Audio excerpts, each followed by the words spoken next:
America's economy looks strong on the surface. GDP growth remains positive. Employment numbers still look healthy, and consumer spending hasn't fallen off a cliff yet. But beneath that headline, stability lies a structural problem few notice until a recession hits. Several states are running on fumes. They've built their budgets during boom times, without preparing for the downturns that always follow. That preparation comes down to one thing, something called the fiscal cushion. It's the rainy day reserve, the cash states set aside when revenue is high to keep services running when tax receipts collapse. Think of it like a household savings account. If you lose your job tomorrow, your savings determine how long you can pay your bills without resorting to borrowing. For states, when the cushion is thin, even a mild recession can trigger a chain reaction: delayed paychecks for public workers, suspended infrastructure projects, credit downgrades, and service cuts that ripple through the local economy. Here's where the contradiction becomes clear. The national economy may appear resilient, but at the state level, the gaps are widening. Some are ready for turbulence. Others are one bad quarter away from crisis. 5 states, in particular, are already sitting below what economists consider the minimum safety threshold, roughly 10% of annual spending held in reserves. Today, we're breaking down those 5. Not the ones that will collapse, but the ones structurally exposed when revenue falls and spending can't stretch. Because when the next recession finally arrives, it's the states without cash reserves that will face the harshest version of the downturn. Louisiana holds the unfortunate distinction of having the weakest fiscal cushion in the country. Its reserves cover only about 4% of annual expenditures, barely enough to keep the lights on for a few weeks if tax revenue dries up. In practical terms, that means any sustained drop in oil prices or tourism spending leaves the state scrambling to meet payroll and maintain essential services. It isn't just unprepared, it's already operating right at the edge of liquidity. The core problem is structural, not temporary. The state's economy is tied closely to 3 sectors: oil and gas, tourism, and shipping, all of which swing sharply with global demand. When energy prices fall or consumer travel slows, Louisiana's revenues shrink almost overnight. That volatility might be survivable if the state maintained deep reserves, but its rainy day fund ranks last nationally, leaving almost no buffer against the revenue collapse that regularly follows a commodity slump. The weakness multiplies because of poverty and aging infrastructure. Nearly a quarter of residents live below the poverty line, and that chronic low-income base limits tax capacity. Roads, bridges, and water systems need constant repair, but those expenses compete with education and healthcare for limited funds. As maintenance is deferred, costs compound. When downturns arrive, state leaders have no fiscal flexibility. Every dollar already committed, every service stretched thin. The signs of fiscal stress are already visible. GDP contracted more than 1% in the past quarter, as oil output declined and manufacturing slowed. That may sound minor, but for a state this dependent on cyclical industries, it's a flashing warning. Unemployment is creeping higher, hitting 6.5%, while younger workers continue moving to neighboring states with stronger job markets. Outmigration erodes the tax base further, reducing income and sales tax collections just as pressures on the budget rise. Here's how that plays out inside the state budget. Louisiana's largest spending categories are education and healthcare, both heavily reliant on steady revenue. When tax collections dip, the legislature cannot borrow easily due to existing debt loads. Instead, the automatic response is cuts. School districts postpone capital projects, university systems freeze hiring, and public hospitals trim staff. Those adjustments might appear temporary, but they create lasting damage: lower educational attainment, a weaker healthcare workforce, and a slower recovery once the cycle turns upward again. A second-order effect follows fast credit downgrades. Rating agencies pay close attention to reserve ratios. With almost no liquidity and recurring budget shortfalls, Louisiana's borrowing costs can spike sharply in a recession. Higher interest payments consume more of the budget, reducing funds available for essential programs. It's a feedback loop of tightening fiscal space, falling revenue, rising costs, and shrinking investment capacity. What makes Louisiana uniquely exposed is the way local governments depend on state transfers. Parishes rely heavily on the state to fund schools, police, and emergency management. When the state cuts transfers to stay solvent, local budgets follow suit. Services slow, infrastructure projects stall, and unemployment deepens. This bottom-up deterioration amplifies the downturn at the household level, pushing families already struggling into deeper financial stress. The most serious vulnerability, though, is qualitative. Louisiana's public services already operate at minimal levels. The state ranks near the bottom in healthcare access and teacher pay. There is almost no slack to absorb new shocks. A modest drop in tourist traffic along the Gulf Coast or another storm season that disrupts drilling rigs can push the system from fragile to failing in months, not years. In essence, the economy runs on cyclical revenue, but lacks any stabilization mechanism. Without higher reserves or diversified industries, each downturn triggers another round of cuts that weaken long-term capacity. That's why economists describe Louisiana as a state living paycheck to paycheck. It has no cushion, no margin for error, and no time to recover once recession begins. The system isn't waiting to break, it's already leaking. When the national slowdown finally reaches full force, Louisiana will feel it first and take the longest to climb back. Mississippi's challenge isn't a sudden imbalance. It's a decades-long accumulation of structural weakness. The state's rainy day reserves hover around 5% of annual spending, well short of the fiscal safety threshold that economists consider healthy. That means even a modest contraction in tax receipts could leave state government without the liquidity to meet obligations. In effect, Mississippi begins every recession already in triage, with policymakers forced to choose which services survive. The fiscal fragility ties directly to poverty and income stagnation. Roughly 1 in 5 residents lives below the poverty line, giving Mississippi the highest poverty rate in the country. With incomes this low, tax capacity is inherently limited. The revenue base leans heavily on sales and income taxes, collected from households that simply don't have much to spend. During expansions, that structure limits savings growth. During recessions, it accelerates decline. When citizens earn less and consume less, the state's primary lifeline, sales tax revenue, evaporates overnight. Industries that historically anchored the economy have little counter-cyclical stability. Agriculture remains central, but vulnerable to both commodity prices and weather volatility. Manufacturing, concentrated in basic goods rather than advanced components, operates on thin margins and shrinks quickly when consumer demand weakens nationwide. Healthcare, another major employer, faces its own stress as rural hospitals close. Each sector reports contraction simultaneously when the national economy slows. There's no offsetting industry capable of providing fiscal ballast. That lack of diversification exposes the deeper issue. Mississippi's infrastructure and social systems absorb cuts, not stimulus, in downturns.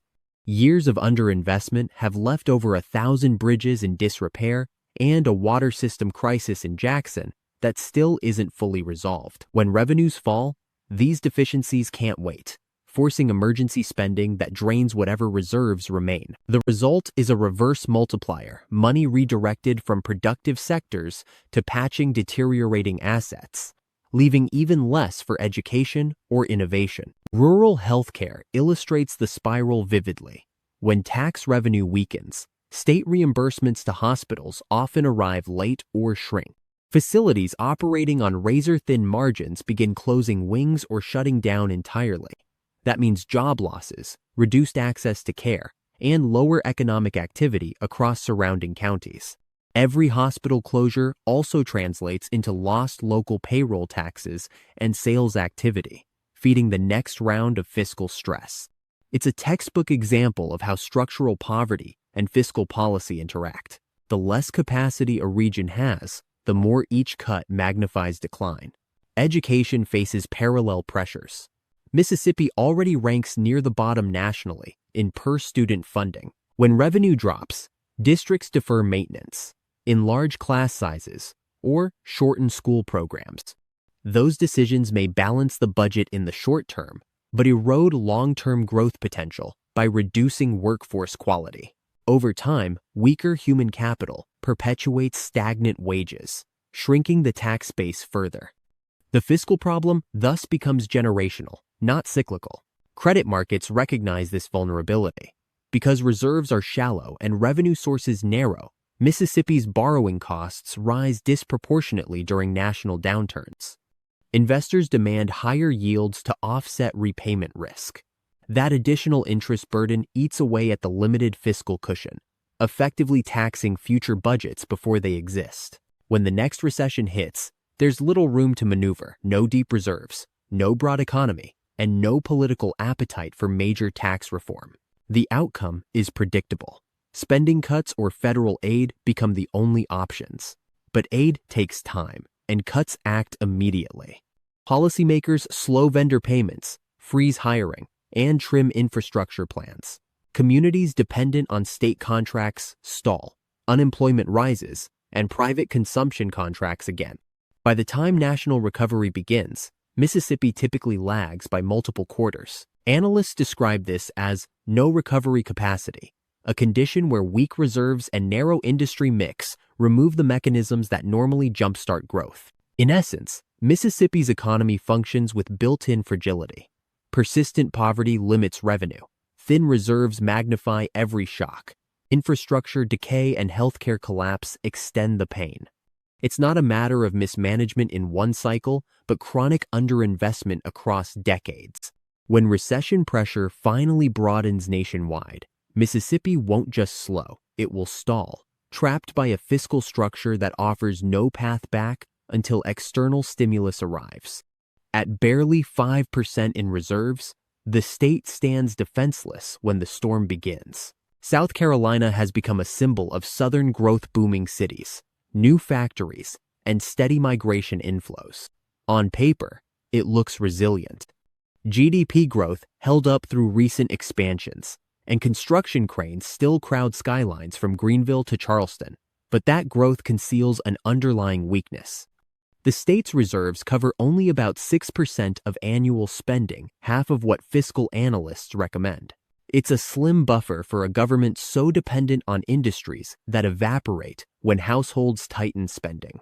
The illusion of strength comes from momentum in three pro-cyclical sectors: migration, real estate, and tourism. Each feeds the others during good times. New residents buy homes, construction expands, and visitor spending raises tax receipts. But the structure depends entirely on constant inflows of people and money. Once the inflows slow, like a tide moving out, the underlying revenue base looks exposed. Local governments quickly learn that rising property values and resort activity don't equal resilient finances. The early warning signs are already here. Tourism revenue across the coastal corridor has flattened, and hotel bookings in Charleston and Myrtle Beach are down year over year. Retail employment, a key source of sales tax collections, is softening.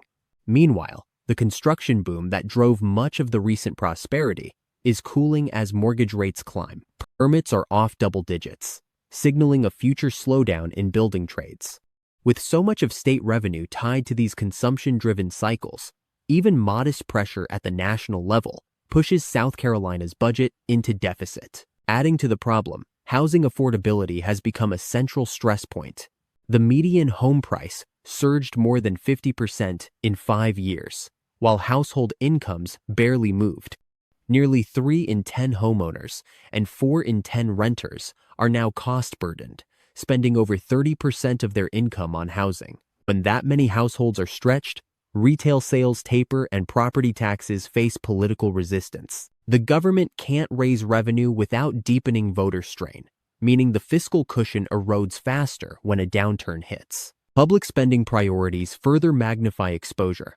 The state ranks near the bottom nationally in per capita investment in education and healthcare, the very systems that stabilize economies during recessions. Limited unemployment benefits and weak public healthcare infrastructure mean job losses translate quickly into unpaid bills and reduced consumer demand. Each lost paycheck has an outsized effect because there's so little institutional support to absorb the shock. In short, social policy amplifies cyclical volatility. The fragility shows most clearly in the revenue structure itself. More than half of South Carolina's budget depends on sales and personal income taxes, both of which move directly with consumer spending. Manufacturing has grown, but much of it serves export or defense contracts vulnerable to global volatility. Few sectors provide steady counter-cyclical revenue. When tourists cancel trips or construction pauses, there's nothing left generating stable cash flow for the state. Fiscal analysts describe this as a mirror economy. What looks like prosperity under bright conditions reflects the same severe exposure under shade. The ratio of volatile revenue to fixed obligations is high, meaning the state's commitments, schools, infrastructure upkeep, healthcare cannot easily shrink when receipts fall. Without large reserves, the government must cut into ongoing programs immediately. That reaction triggers local recessions within the broader one, as municipal contractors and school employees reduce spending. Another risk is demographic. Much of the migration fueling growth consists of retirees and remote workers, rather than new industrial labor. Retiree income brings consumption, but not necessarily production or tax diversification. If asset values fall or retirement savings contract during a downturn, their spending declines rapidly. At that point, the very population that once drove revenue becomes the first to pull back, deepening the contraction in service economies. The state's long-term vulnerability comes down to composition, not just reserves. It's a high-growth model resting on inflows, tourists, migrants, and external capital. None are guaranteed. Once those inflows stall, there's little internal engine left to maintain fiscal stability. Without stronger rainy-day reserves or diversification into less cyclical industries, South Carolina's apparent boom becomes its exposure. Under recession conditions, what looked like resilience will reveal itself as fragility. In essence, the state's fiscal health depends on a continuous expansion that history tells us never lasts forever. Indiana presents a textbook case of how industrial strength can conceal fiscal weakness. For decades, the state has been a manufacturing powerhouse, supplying everything from automobiles to steel. That identity built stable employment in good times, but it also created a one-dimensional economy tethered to global demand cycles. When those cycles turn down, Indiana's revenues fall faster than almost any other Midwestern state.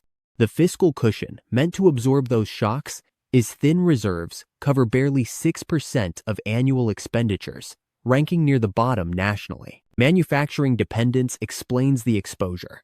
Roughly a quarter of Indiana's economy connects to durable goods production, which depends heavily on both consumer confidence and export markets. When interest rates rise or overseas orders slow, factory output drops almost immediately.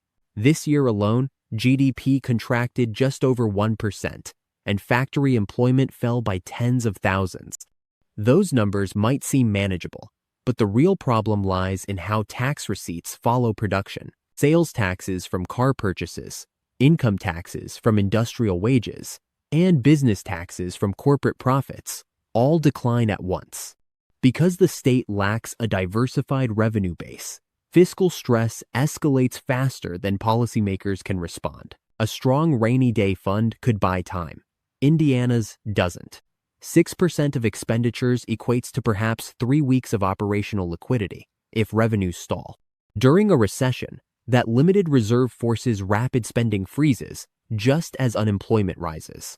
The pressure lands most heavily on two categories: employment insurance and healthcare. Indiana's unemployment benefits are among the stingiest in the country, replacing only a fraction of lost income for displaced workers. Healthcare funding also ranks near the bottom nationally, meaning local systems absorb the shock when layoffs spread. Each job lost removes not just a paycheck, but also tax contributions and consumer spending, amplifying the contraction. Take the auto corridor stretching from South Bend through Kokomo. When factory orders decline, overtime evaporates first. Then shifts are cut, followed by temporary layoffs. Each stage reduces local consumption. Restaurant sales drop, retail stores scale back hours, and city tax revenues tighten. The state's narrow fiscal margin compounds this local slowdown.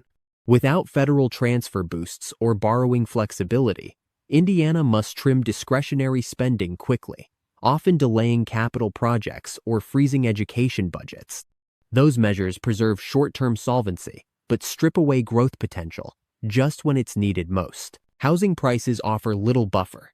Median values remain moderate compared to national averages, but so do incomes. The typical household earns around the mid-$60,000 range, leaving limited savings. When layoffs hit, homeowners have little equity cushion, and renters face immediate pressure. Property tax abatements, granted to manufacturers over the past decade, also leave local governments dependent on state aid. Once that aid tightens, services like road maintenance and public safety suffer, further dampening business confidence. Moderate housing costs can't offset an economic model built almost entirely around cyclical production. The feedback loop intensifies through credit markets. Investors interpret low reserves and declining production as heightened risk, demanding higher yields on state bonds.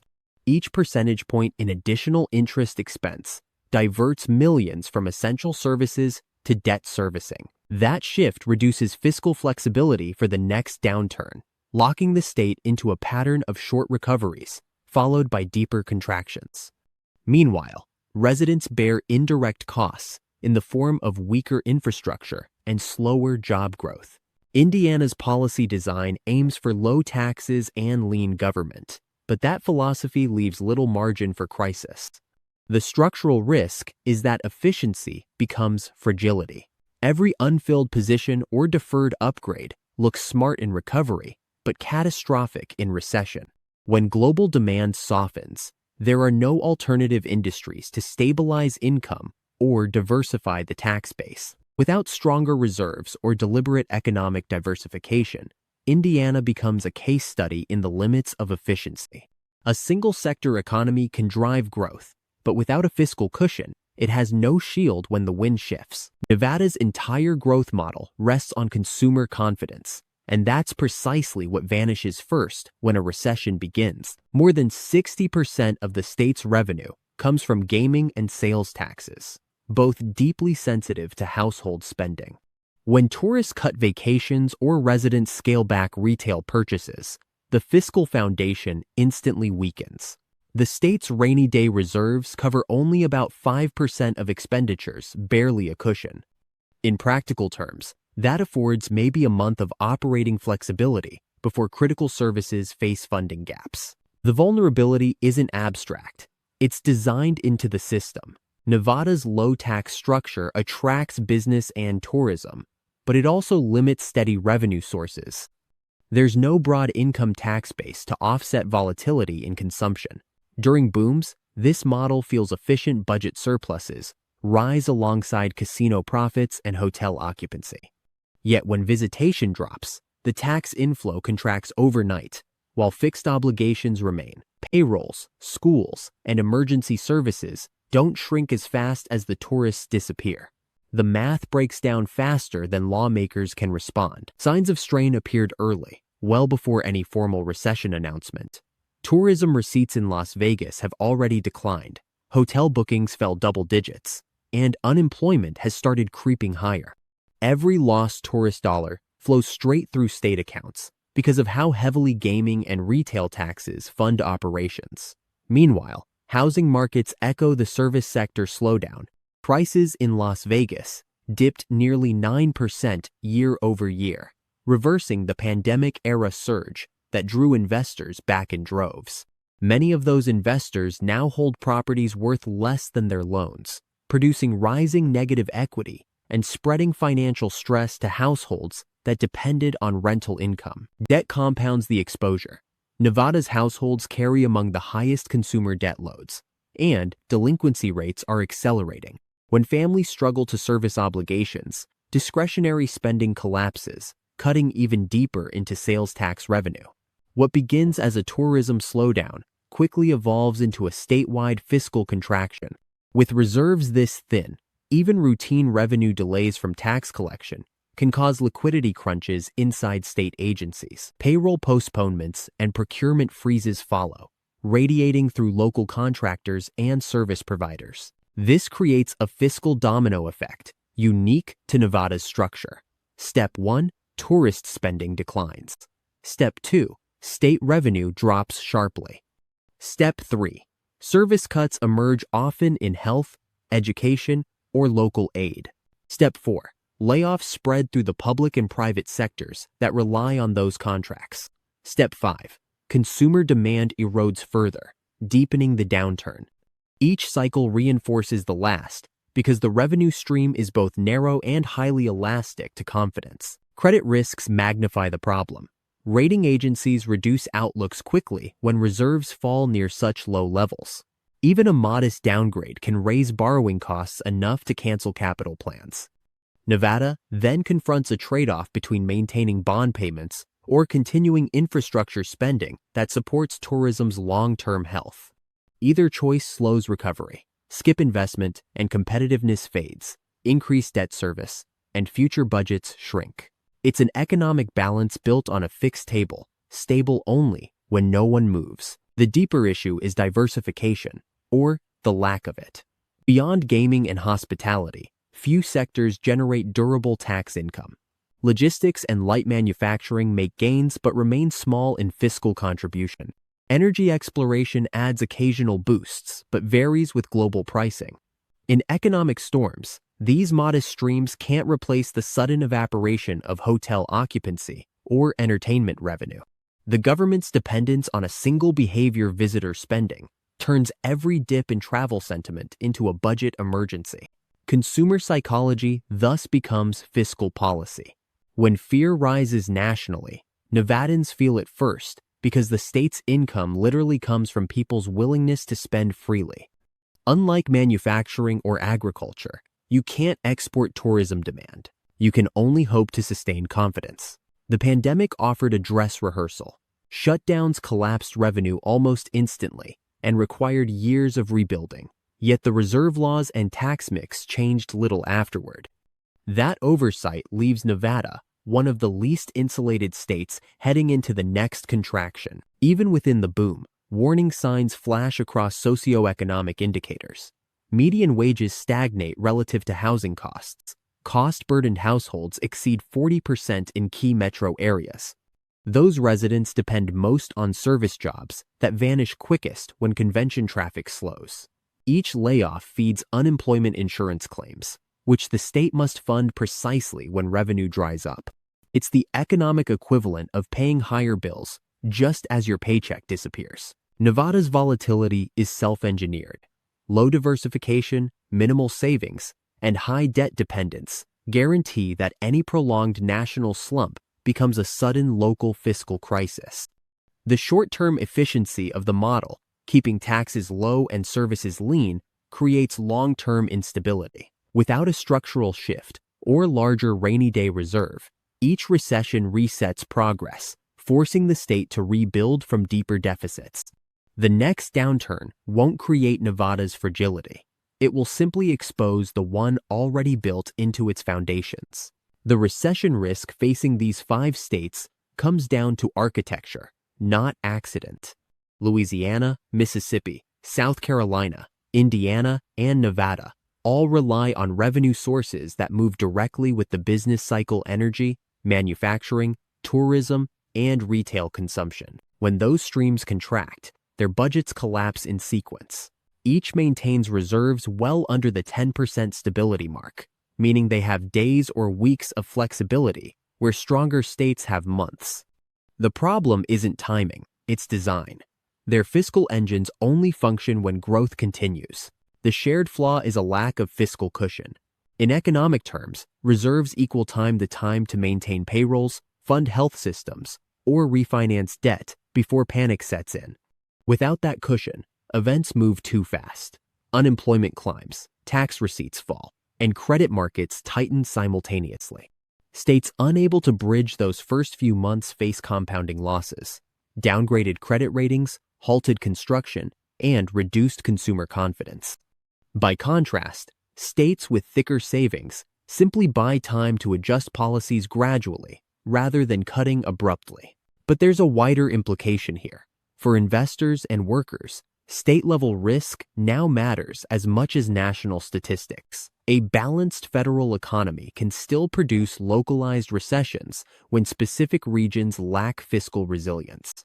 If your job, property, or portfolio depends on regional spending tourism in Nevada, energy in Louisiana, or manufacturing in Indiana, monitor reserve ratios and sector concentration.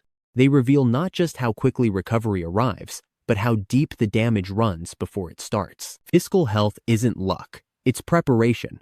The next downturn won't strike evenly, because fiscal architecture determines endurance. The takeaway is clear. A state's financial cushion is its survival clock. The thinner it is, the faster time runs out once revenue collapses. Use that clock as an indicator of where opportunity or risk forms first. Subscribe to stay ahead of regional shifts and monitor the structural exposure shaping each state's future. Understanding fiscal architecture today is what protects capital, jobs, and communities when the recession finally hits.